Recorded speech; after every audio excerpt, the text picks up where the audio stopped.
Good evening, everyone, and welcome to today's webinar on what's new in flu, current challenges and management options. For this webinar today, we have with us our guest speaker, and I would like to take a moment to welcome him. Thank you. Today we have with us Dr. Pramod Jog, a pediatrician and neonatologist from Pune, who has an experience of 38 years in this field. Dr. Pramod Jog is a professor of pediatrics at Dr. D.Y. Patil Medical College, Pune. Also, Dr. Pramod Jog was ex-president of Indian Academy of Pediatrics in 2016. He was an ex-standing committee member of International Pediatric Association and ex-steering committee member of GAVI. Dr. Pramod Jog practices at Jog Children's Clinic in Aund, Pune. He has completed MD Pediatrics from BJ Medical College, Pune in 1985 and MBBS from BJ Medical College, Pune in 1981. A warm welcome to you, Dr. Jog, and handing over the session to you, sir. Thank you very much. Thank you. Thank you.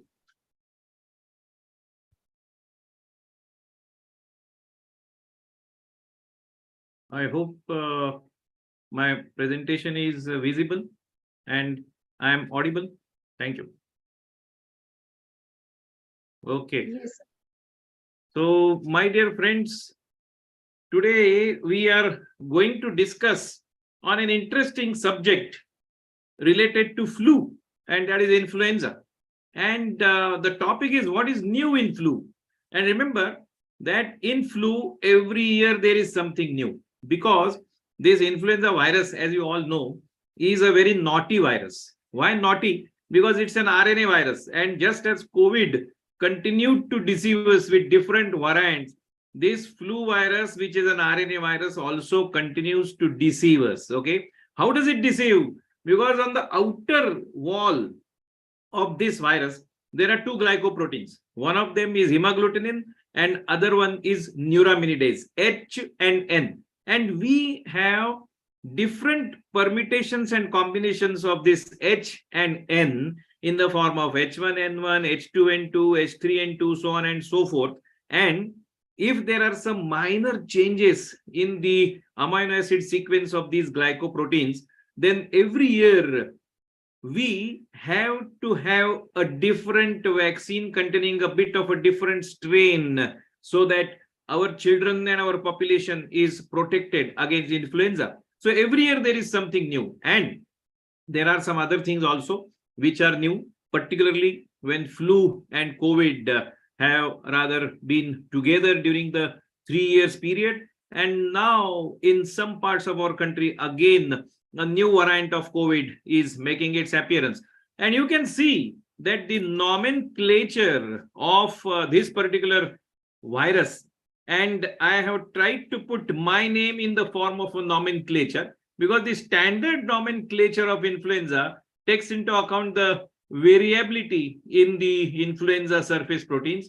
So the virus designation specifies the type, the host, the geographic source, and the strain number and the year of isolation.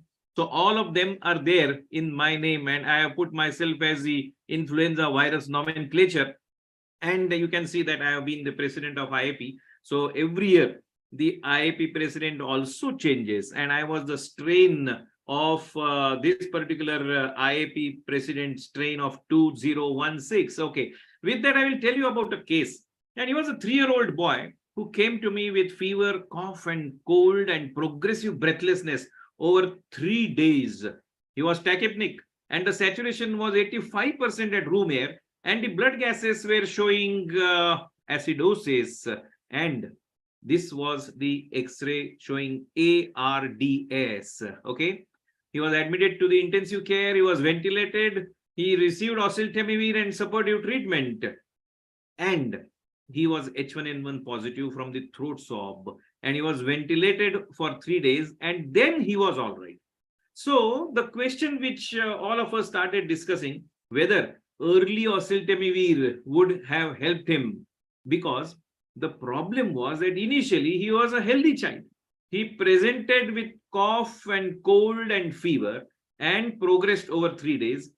Whether the treating clinician have prevented this progression, and whether every patient of cough, cold and fever be given Oseltamivir upfront, particularly in the flu season? It's a big dilemma, okay? And I call this as confusion, okay? So the first confusion is whether this is bacterial or viral. Second is, if it is viral, which is the virus? Is it rhinovirus, is it adenovirus, or it is influenza, or it is COVID, or it is something else? If it is influenza, whether this is H1N1 flu or H3N2, because my dear friends, H3N2 is supposed to be more severe with requirement of more of hospitalizations, okay? And whether I should start Oseltamivir upfront and whether I should give every patient antiviral to play safe. These are the questions in the mind. Obviously, the first question, that is whether it is bacterial or viral, needs to be addressed first, and we will definitely do that in a minute. So today we will be discussing some challenges about this disease and the clinical evidences for the use of Oseltamivir in the management of influenza. So I had a small little daughter just yesterday evening in the OPD.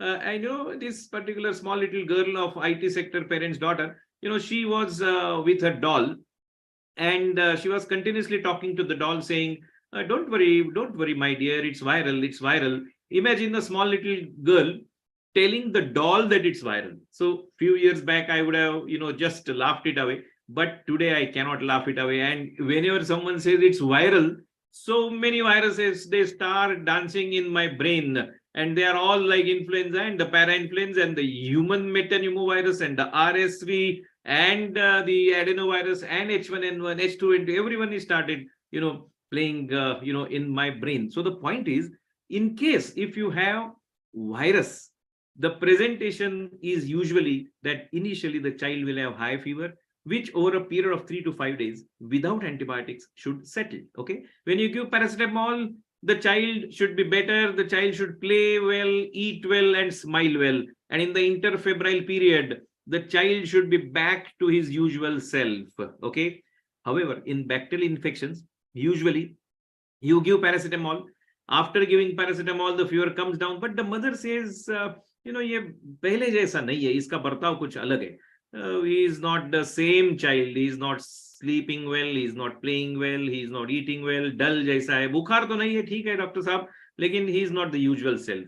Okay, so this is more likely to be bacterial. And more thing is that viral infections usually are generalized. The same child will have fever, cough, and cold, and discharge from the eye, and rash and diarrhea. While in case of bacterial infections, usually these infections we all know are localized. So if there is infection in the throat producing follicular tonsillitis and a tender cervical node, this child won't have pneumonia. Or if he has pneumonia, he won't have follicular tonsillitis. So the point one should remember is that the infections which are viral usually are generalized. Even in the same system, this child can have cough, cold, along with maybe some crepitation in the chest, okay? Or it could be different system involvement. And in case of bacterial infections, as I told you, the infection is usually localized. Bacillus dysentery, for example.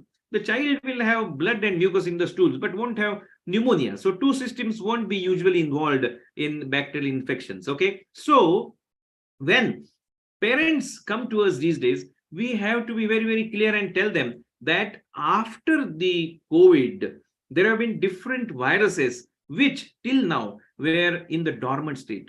Children were in the houses. They did not develop any immunity against all these viruses which I told you. And that's why once the children have started now going to the school and mixing up with their peers, what has happened is that these viruses, even if a single virus attacks one child, this child will continue to donate the infection to the friends. And please tell the parents that this hand, foot, mouth disease wave which came up, then there was a wave of respiratory syncytial virus, then there was a time when we had measles to some extent in my state, then we had H1N1 for a small period, then we had adenoviral infection which still goes on, and then H3N2. So all these viruses, they have started coming in different spurts, and we have seen that even the older children are getting affected. So what I do is usually I tell the parents that, see, my dear friends, these infections which are there are all viral. Keep quiet for a few days. I will tell you roughly the duration for which your child will be unwell, and then we will investigate. Now, what we have started witnessing in the OPD is number one, the recurrent respiratory infection. So on 1st of April, the mother comes to me and says, Dr. Jog, the child has fever, cough and cold. It's mild. No problem. I give them paracetamol and some antihistaminic. For 3 to 5 days, everything goes well. Again, on 10th of April, the mother is back to the clinic saying, sir, again, the same problem has come up. The child simply went to the school for 2 days and got sick. Again, on 20th of April, the mother is back to the clinic. So these are recurrent respiratory infections. And what I observed is that they are occurring at a smaller interval, shorter interval, and they are more frequent. Okay. And some of these kids who have viral infections, they are also getting otitis media. Some of them are getting adenoidal hypertrophy. Okay. And there has been an unseasonal surge in influenza. We know that influenza usually is a problem of the monsoon. And from the months of June and July and August and September, we do have influenza. But this time we have this H3N2 in the summer season. Okay, in the month of March and April, we are getting influenza. And we have this adenoviral outbreak. I remember our teacher used to ask us, which is the respiratory virus, which is basically a respiratory virus, but produces non-respiratory problems. And obviously the answer he expected was adenovirus, because adenovirus, in addition to producing an exudative tonsillitis, a pharyngoconjunctival fever, and also this usual cough and cold with pneumonia, sometimes with effusion, it also produces diarrhea, it produces mesenteric lymphadenitis, it produces hemorrhagic cystitis, and so on and so forth. And these days, the presentations are definitely varied, but the course of the illness is also quite prolonged. So usual rhinovirus will be cleared in 3 to 5 days. Flu at the most maybe 5 days, but adenovirus goes on for 7 days, 8 days. And some of my friends have seen adenovirus going on even up to 2 to 3 weeks. Okay. So beware of some of these viruses which have changed their presentation probably following COVID. Nobody exactly knows as to what is the reason as to why this adenovirus is behaving differently. And then there are some problems in the diagnosis, because these viruses like influenza and adenovirus and COVID, they themselves produce a rise in the CRP. Okay, so the C-reactive proteins are increased, which we usually thought that these are, bacterial markers, but no, some of these viruses themselves are producing high CRP. And we are puzzled. On one side, Dr. Jog is saying and speaking in the lectures about antimicrobial stewardship and do not give antibiotics and so on and so forth. But on what ground can I say that a breathless child who is toxic, having fever and cough, withhold antibiotics?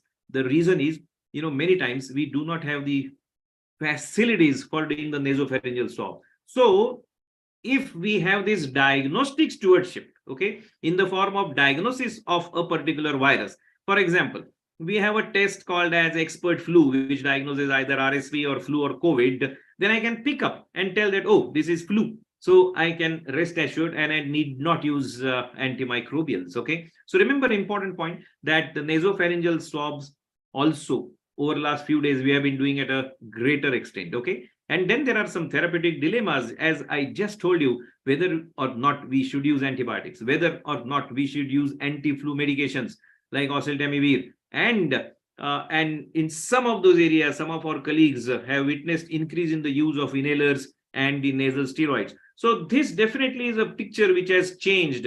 And this child named Viru because it's a viral problem, and this child had fever, cold and cough, was on meter dose inhalers since 4 months.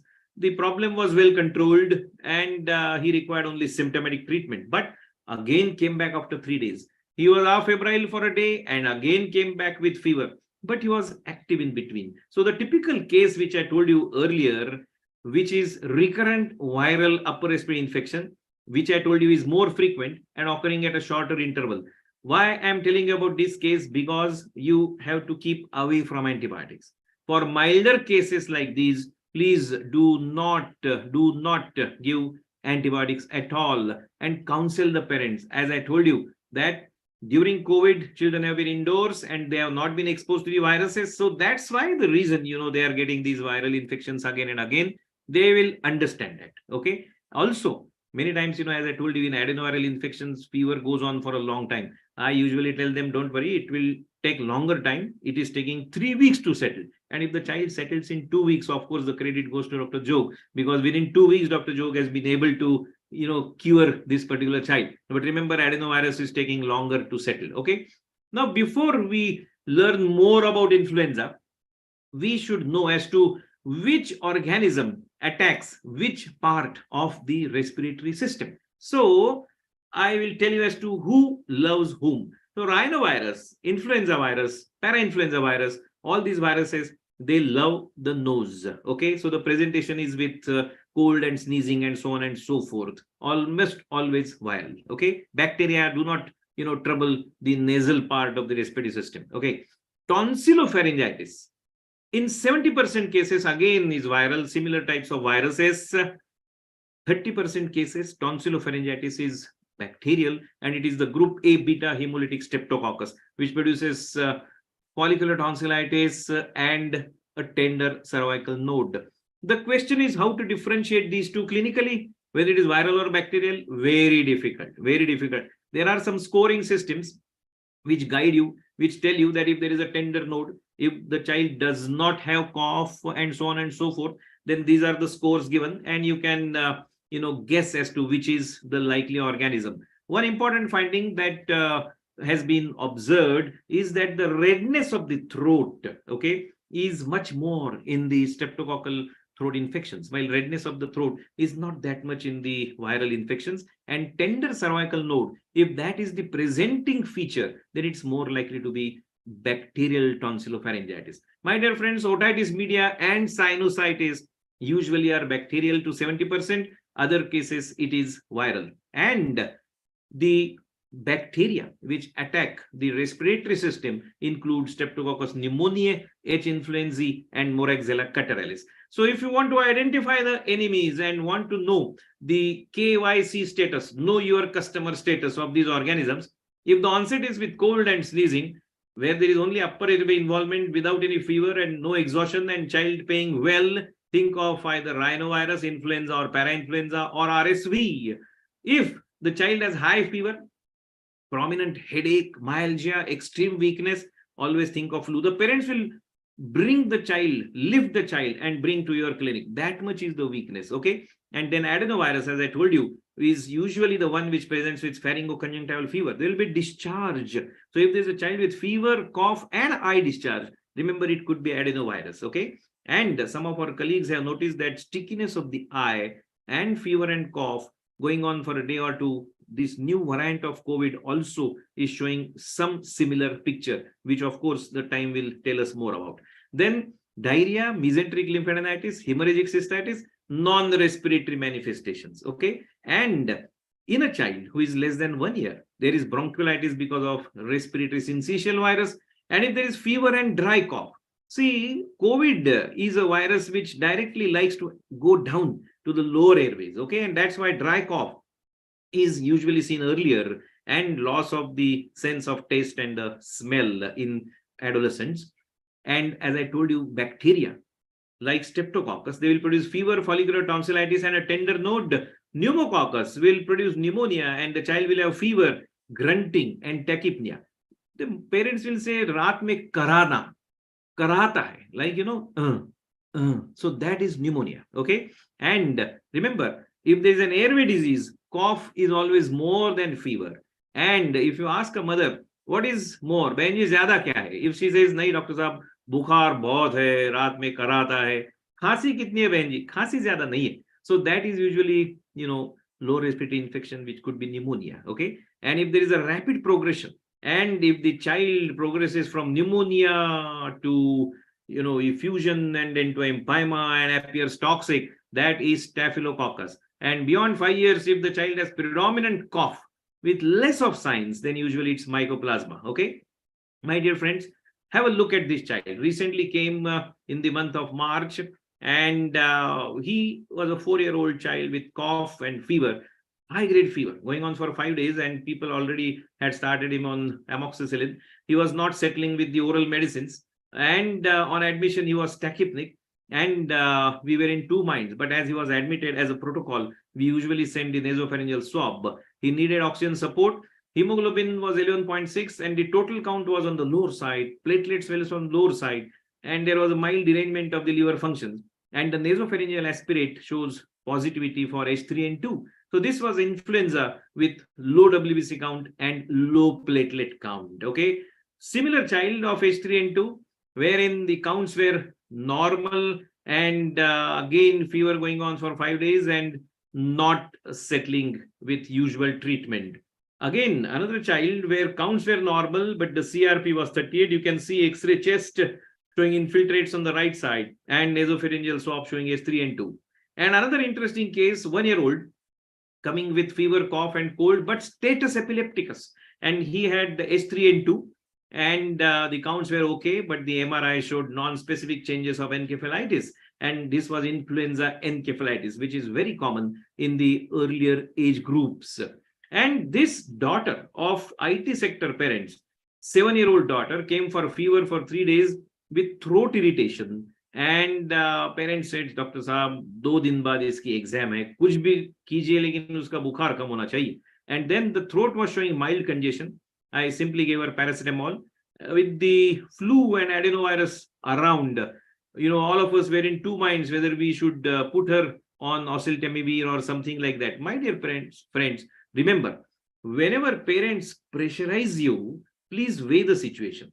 Now, 7-year-old child, a bit older child with throat irritation and mild congestion in the throat, otherwise fine child, you need not rather send the throat swab, neither give empiric Oseltamivir. Okay, only be patient. Tell the parents not to worry about such situations, because as you know, IT sector parents, usually they are not the only ones where they are from IT, that is information technology sector, but they are also inquisitive and troublesome. Dr. Saab, how are you sure that this is not flu? How are you sure that this is not adenovirus? If they are very, very, very inquisitive, then usually I tell them, see, from my side, this is the management. If you want to get things done on your own, please go ahead and do the nasopharyngeal swab. Okay. Of course, remember that do not fall to the pressure of the parents. And mild cases are always the commonest ones which are still going on. The cases that I have been showing you and which I showed you just now, they are the ones which came to the hospital. And that is why we had done their throat swabs.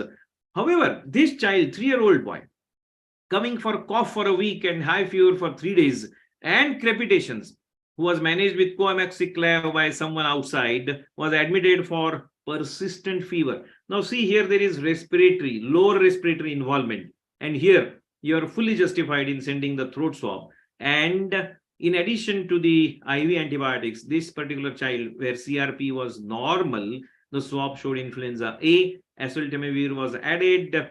And of course, under my care, I stopped the antibiotics. However, my dear friends, there will be our colleagues who would continue the antibiotics. Why? Because it is not that a child with influenza won't have bacterial infection. In fact, 1/4 of the children have co-infection. That means influenza and pneumonia, they coexist. Remember that pneumococcus and staphylococcus are the commonest organisms which produce pneumonia as a super infection in a child with influenza. So the story is something like, the child has fever going on for say 2 or 3 days. Initial part of the fever starts subsiding, but after a day or two, again the fever reappears. Again, the child becomes breathless and starts coughing. That is likely to be secondary bacterial infection. And one has to be careful because the mortality and the seriousness of the children where there is secondary bacterial infection in addition to influenza is said to be a bit on the higher side, and that's also our experience. However, my dear friends, please remember that when this particular child who came to us where influenza diagnosis was proved by nasopharyngeal swab, today morning the younger sib comes to you with high fever since yesterday, what will you do? Obviously, there is no second answer, but you will give him Oseltamivir because he is the contact of a patient of influenza, which has been proved. And that's why you straight away put this particular child on prophylactic Oseltamivir. Remember this important fact, because there is something like transmissibility, which is expressed in the terms of RO. RO, or not also known as R0, whatever it is, that is the transmissibility. So for viruses like influenza, for COVID, for measles, this RO is on the higher side. So one child can infect 3 children, 8 children, 10 children, something like that. Okay. And it varies with different viruses. One has to be aware of this particular fact. And that's why we are, it is imperative for us to know the KYC, the know your customer status of influenza. Remember, it's an RNA virus. And RNA viruses are very naughty. As I told you in the beginning, they change their structure very often. Every year, influenza will change its structure. Okay. And I already told you the structure of this influenza virus. And this virus has till date led to 4 major global pandemics. The first one was in 1918, 1919, and that was known as Spanish flu, wherein 500 million people were affected. 1/3 of the world's population was affected, with 50 million deaths at that time. And that was H1N1. In 1957, there was second global pandemic, and that was H2N2. 1968 was H3N2, that was Hong Kong flu, and 2009, that was the swine flu which we witnessed, that was again because of H1N1. So these pandemics have been because of type A influenza virus. I will just tell you about these different types. We have been listening to different stories and reading about the H3N2 virus, which has been linked to high fever and cough, and cold wave and the fog at the rising pollution are triggering the surge in these seasonal flu cases. And there are hospitals which have already started screening for flu, as the number of admissions of COVID, they start rising in some parts of the country. The point you should know is now that flu is not a seasonal disease, but it's a perennial condition. It is going on all throughout the year, because earlier we always were under the impression that it's a problem of the monsoon and the post-monsoon season. So remember, during the epidemiologically relevant situation, if a child comes to you with cough and cold and with headache and body ache and weakness, please suspect influenza. And you are fully justified in putting this child on Oseltamivir, and earlier you put him on Oseltamivir is better. Okay. And our government has always been very proactive in informing us about the different types of influenza viruses. So in the initial 3 months of this year, H3N2 has been on the higher side, and the healthcare related challenges have been increasing, because on one side we have COVID, on one side we have influenza, and both these conditions are through the droplets. And that's why we have to continue to take the precautions in the form of use of the mask, and we have to be very careful about prevention of transmission to other people in our locality. Okay. Remember, my dear friends, that influenza positivity, it starts with the onset of monsoon and peaks during the post-monsoon period. And the incidence of influenza and the related deaths has been increasing alarmingly in India. And this particular virus, which is one of the most common infectious diseases, is highly contagious. It is airborne, and it can cause range of diseases from mild to serious disease. And the serious outcomes of the flu can result in hospitalization and death. And as I was trying to tell you, there are 3 types, A, B, and C. Let us see. This is quite interesting. See, influenza A basically is the one which is seen in the birds and the pigs and the human beings. Okay. And whenever the virus from the human beings comes together with the virus from non-human source, maybe from the bird, then there is someone in between, like a pig, where there is mixing of the virus from the birds and from the human beings, and the pig acts like a mixing vessel, something like, bhel. We have churmura, and then this dana along with dal, along with chutney and everything. So together there is a bhel which is prepared in the vessel, and the pig acts as a mixing vessel, and there the major change in the structure occurs. This is called as a shift.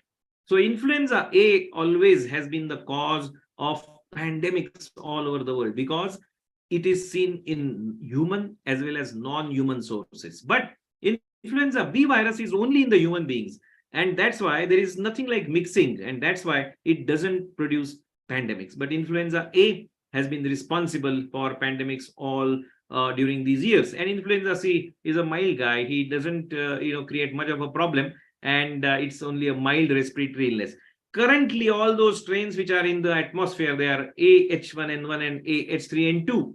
And the transmission, as I told you, is mainly by droplets. When people speak loudly, when they cough, when they sneeze, and these droplets can land in the mouth or the nose of the people who are in front. And that's why people must stay away from those affected people.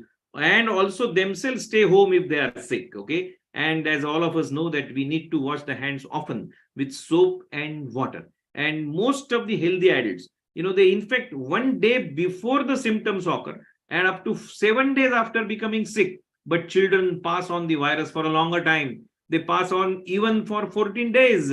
And that's why children are the major source of transmission. See, in case of COVID, the adults transmit it to others and to children, while in case of influenza, it is the under 5 children who transmit it from them to the adults. And in the house, in case if there is a father who is a diabetic, if mother who is asthmatic and pregnant, or maybe the grandfather who is obese and grandmother who has some other problem like kidney disease and she's on steroids and so on, then this small little child can be a big problem for the entire family. And that's why these children need to be vaccinated also, okay? Now it is humanly impossible to differentiate between different viruses which affect the respiratory system. As I told you, so many viruses which are present in the upper respiratory tract, okay? I told you about influenza, parainfluenza, adeno and RSV and human metapneumovirus.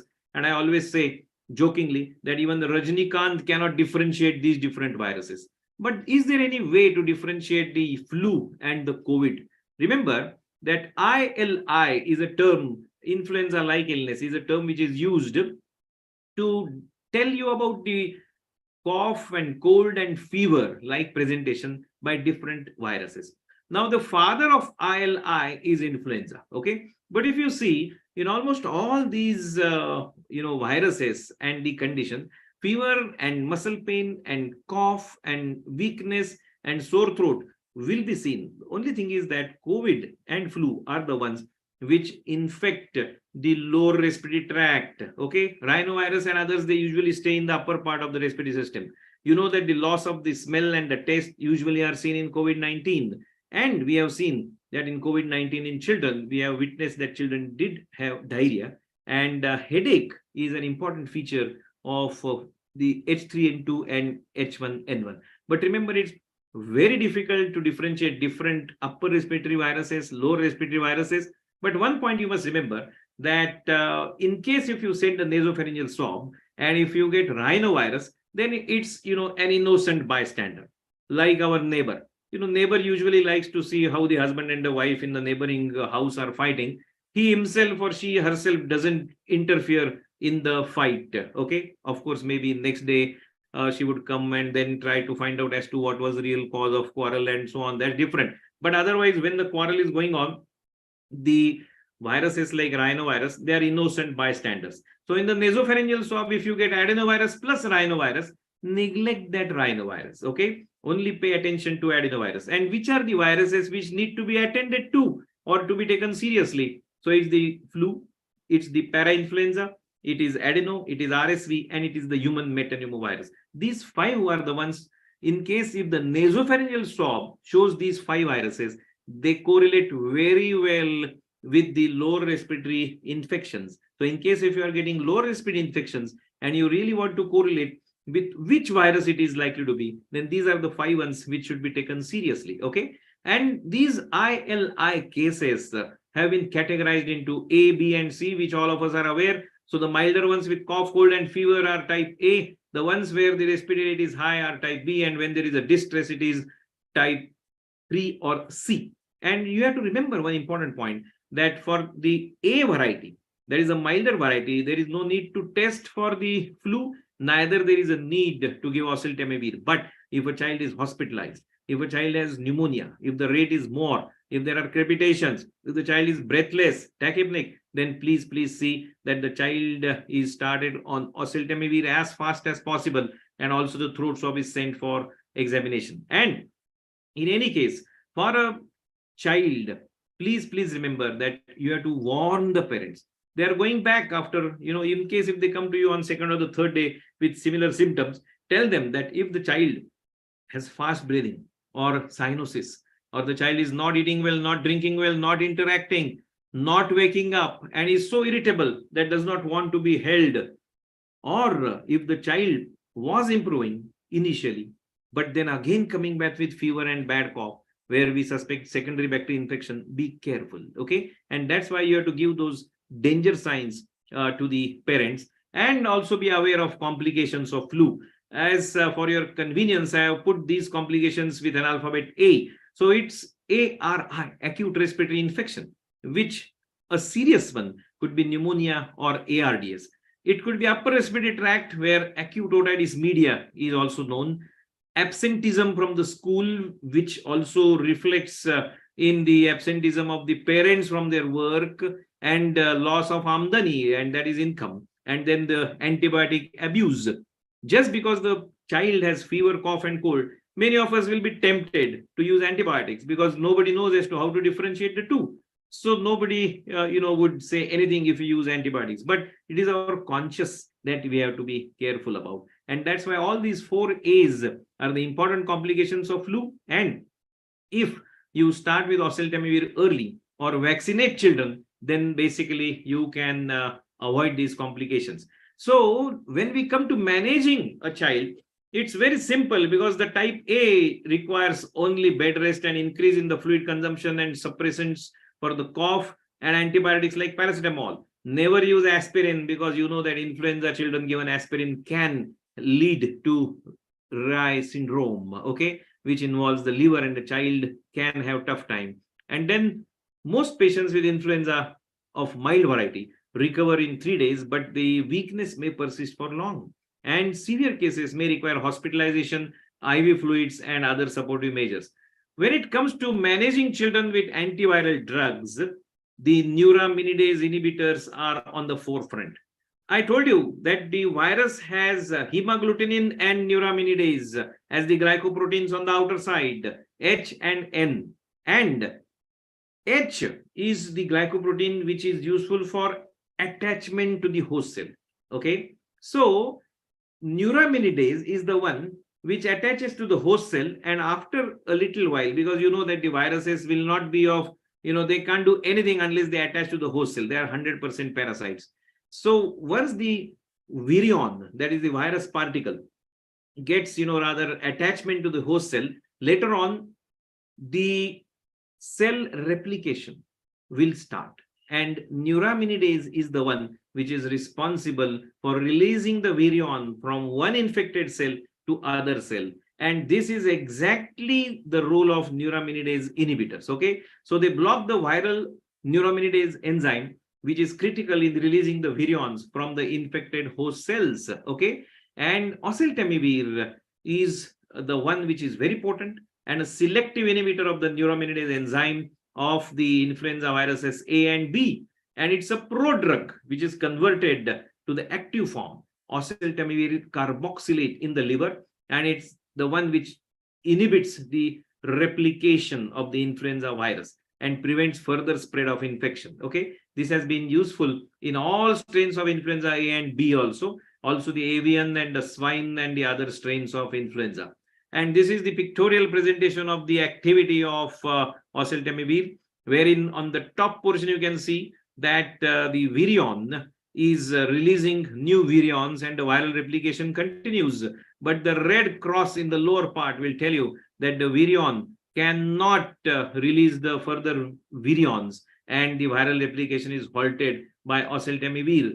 This medication was the first neuraminidase inhibitor approved in more than 100 countries.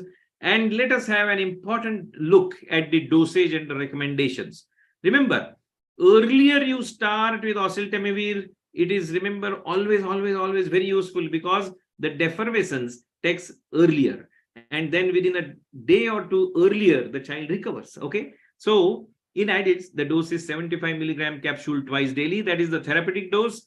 Always remember that the chemoprophylactic dose is once daily. So if it is twice daily 75 mg, prophylactic dose is 75 mg once daily. So who are the people who require prophylaxis? I already told you that the diabetics and those high-risk chaps with asthma and those who are on steroids and HIV, others, they require prophylaxis. Pregnant mothers, children under the age of 2, all those are the ones where you need to protect them from the problems related to influenza.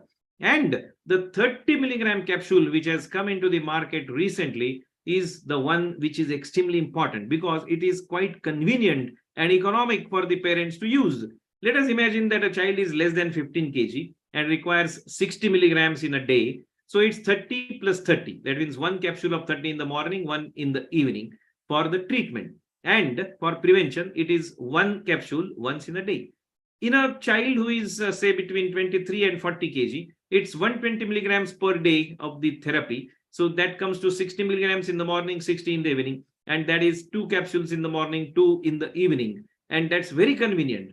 And when you take the entire syrup, maybe, it's costlier. And then many times it has to be wasted. However, for infants who are less than a year of age, the dose is 3 milligram per kg. Therapeutic dose is twice daily. And you can always remember that 1 ml contains 12 milligrams. And that's why if you have to give 2.5 ml, then rather you will be able to give 30 milligrams of Oseltamivir. These capsules, to repeat, for children who are weighing less than 15 kg, the dosage for 5 days is 30 milligrams twice daily, therapeutic dose, and prophylactic dose for 10 days is 30 milligrams once daily. And it gives dosage convenience, no wastage, and it's quite economical. And there are many benefits of the empiric and early use of Oseltamivir, which has been proved by clinical trials. And that's why the low respiratory tract complications, antibiotic use, hospitalization, all are reduced with Oseltamivir. In fact, the occurrence and the severity of pneumonia due to influenza A by early Oseltamivir administration also is known. And then earlier initiation of the therapy will significantly reduce the severity of pneumonia and reduce the stay of hospitalization. Okay. And remember that WHO also believes in empiric treatment. What do you mean by empiric? That diagnosis has not been made by the nasopharyngeal swab.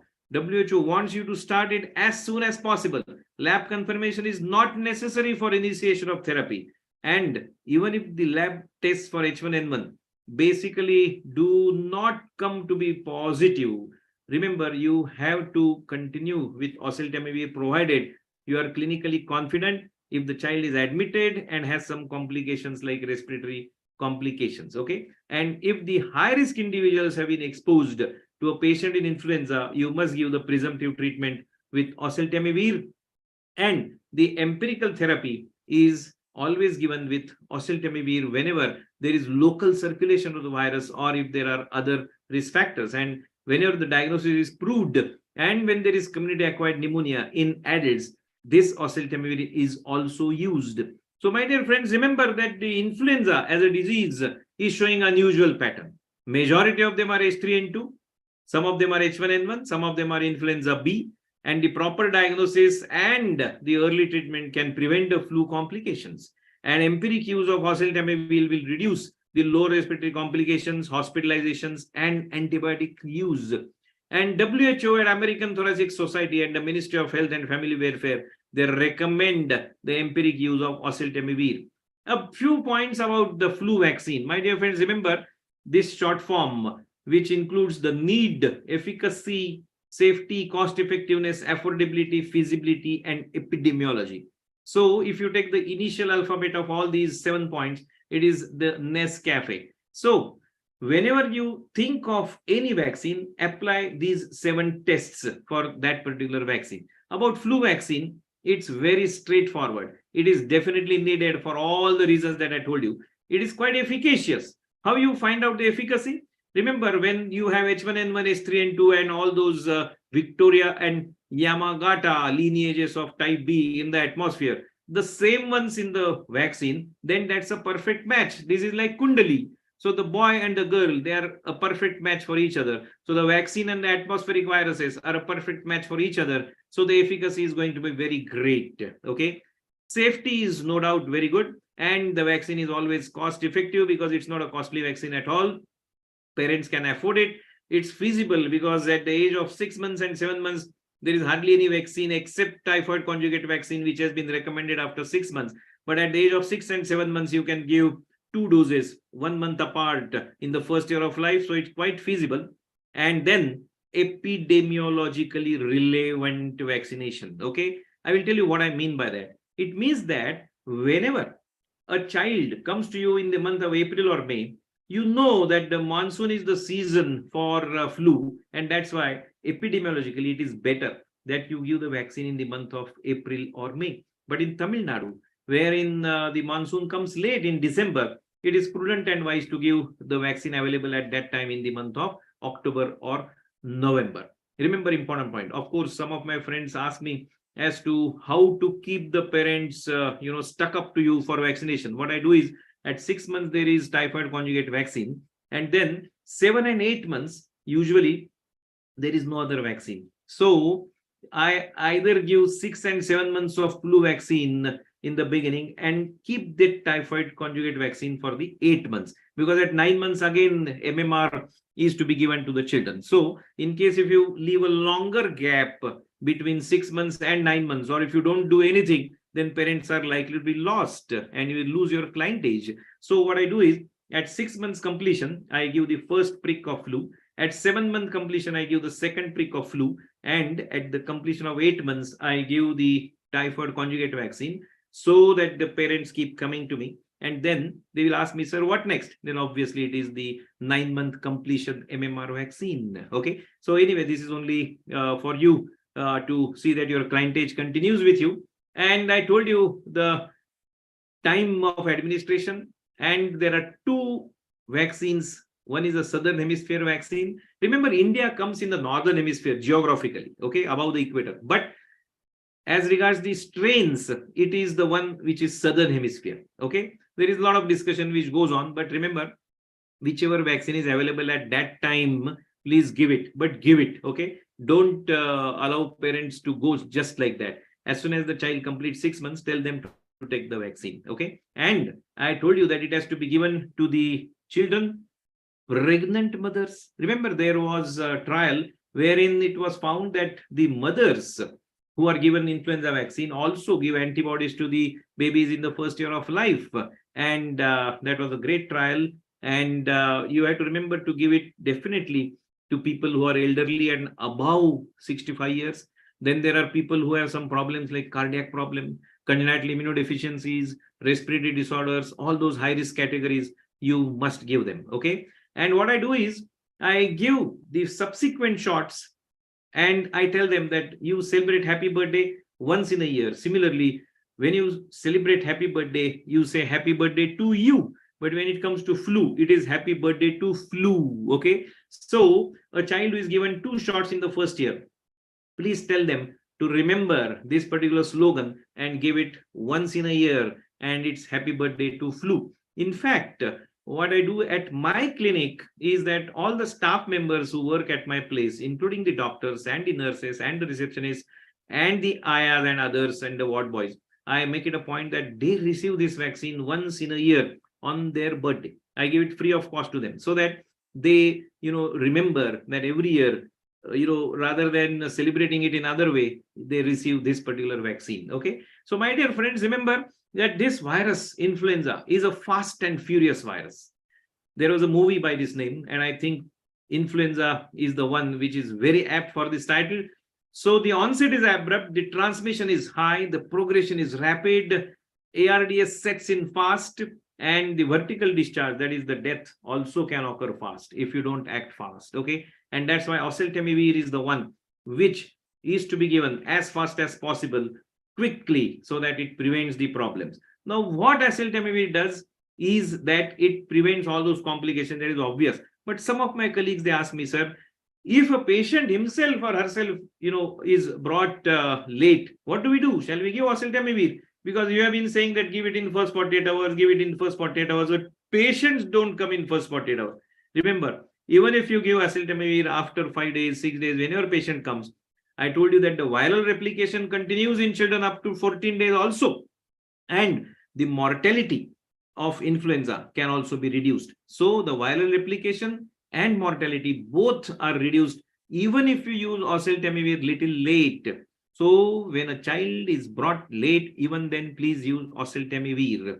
Some of these points, different clinical trials give their different opinions, but there is nothing lost in giving Oseltamivir even if the child or the patient is brought late for the obvious advantages. And in addition to the SMS, the sanitization and the mask and the social distancing, we have to follow the cough etiquettes even for flu, not only for COVID. So cough in the elbow, and that's called as a Dracula cough, because if you cough in the palms, then you are going to touch the palms to the things around, and you have to follow Hasta Pancha Sutri. These are the 5 sutras: hand washing, hand shaking to be avoided, handkerchief to be used, keeping other person at hand's distance, and avoiding hand touching.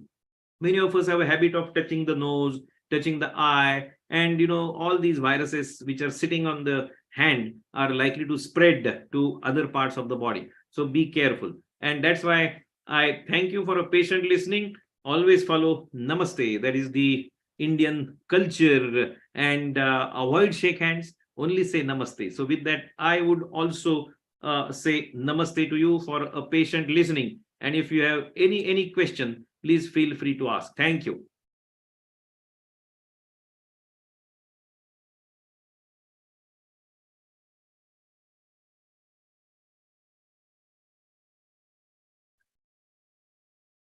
Right, doctor. Thank you so much for being on the panel and sharing your views and your experiences, doctor, on the topic of what's new in flu. And I'm sure that this is going to be very helpful for all our listeners who have joined us today. And I also thank all the viewers who have joined us today for on this topic, which is a very hot topic. I'll say today, what's new in flu, the challenges, current challenges, and management options. So thank you, doctor, and thank you to all the viewers once again. Thank you. Thank you very much.